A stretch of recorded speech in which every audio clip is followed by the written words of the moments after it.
Hi, I'm Elaine. I'm from Trail Gardening. Today we are in Opus Farm. This is Mr. Wong for Opus Farm.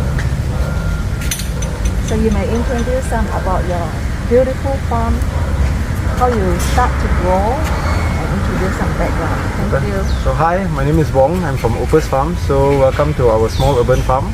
We are in section 27 Shah Alam. So essentially what we are an urban farm that we grow about 20 types of vegetables without using any pesticides at all. Yeah. What type of vegetables at Opus Farm? Okay, we have about 20 types of Asian leafy vegetables mostly. We have choy, siu pak choy, we have bayam merah, bayam hijau, we have coral lettuce, butterhead lettuce. We've also got some nai pak, we have some sawi. We also have some fruity vegetables as well, like lady's fingers and also a bit of chili. Yeah. So what advantage if we do hydroponic? Okay, hydroponics essentially is a more modern type of farming method compared to traditional soil-based farming. So the advantages of hydroponics is you actually, number one, it's more efficient in terms of resource usage. So we use 90% less water. We also are able to do a bit of vertical farming, so we save a lot of land space as well. With the same amount of land, we are able to grow much more. And apart from that, you know, the produce are also more consistent. We are also able to get the vegetables to grow faster because they don't waste so much time developing extensive root system, so they can focus on growing bigger and leafier faster. Yeah, and the taste actually is also much better because the nutrients are introduced directly to the plants. So taste-wise, you know, even though they are big, they are not too fibrous. They're still very crunchy and very fresh eating. Yeah. Okay, Mr. Wong. Yeah. What advice can be given to those who are just starting hydroponic? Okay. So hydroponics is actually not that difficult, but of course, as everything, you know, you need a bit of time and patience to master it well. So what you can do is join certain hydroponic Facebook or community groups, you know, to exchange a bit of ideas.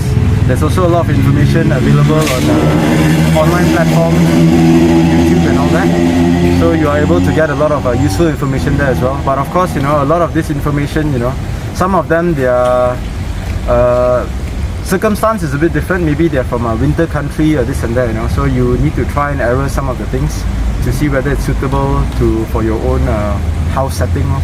And then next thing is you need to be very patient, you know, but take it in good stride, you know, learn as much as you can, and then you will reap success after a while. Yeah. So how many space we need to make hydroponic at home? Okay, so some small basic sets, you can start with a small set as well. But for us, our sets, we generally start 6 feet to 8 feet long, times about 4 feet wide. So it takes about 30 over square feet for you to be able to grow about 168 pots. So essentially, you need a small corner with a good sun, maybe 4 to 6 hours of direct sunlight, you know, to be able to grow, set up a small hydroponic rack at your own house. Okay, as we know, Opus Farm use effective microorganisms. Yes. So can you explain about EM? Okay.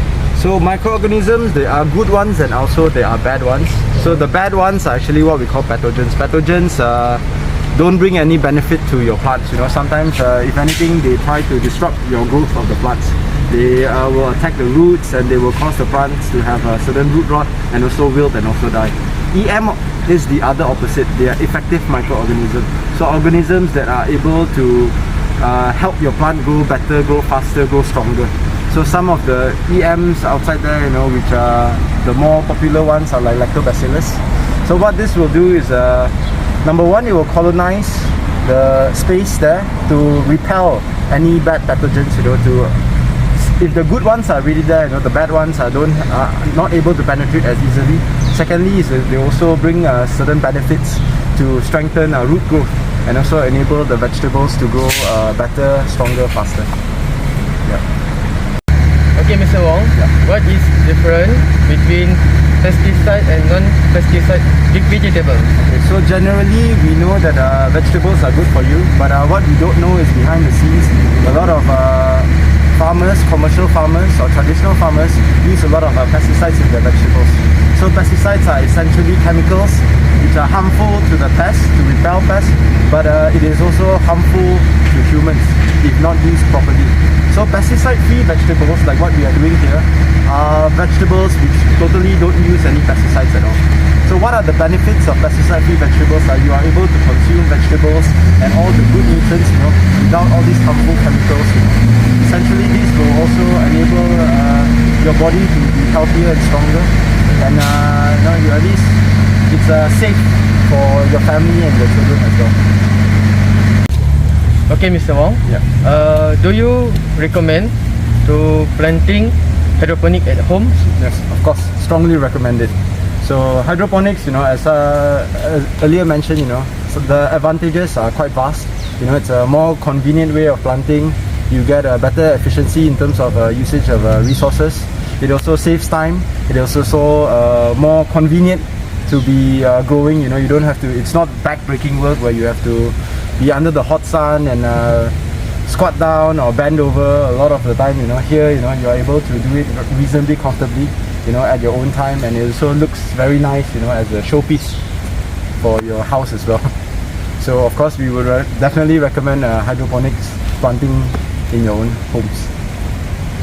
Okay, thank you, Mr. Wong. Yeah, most welcome.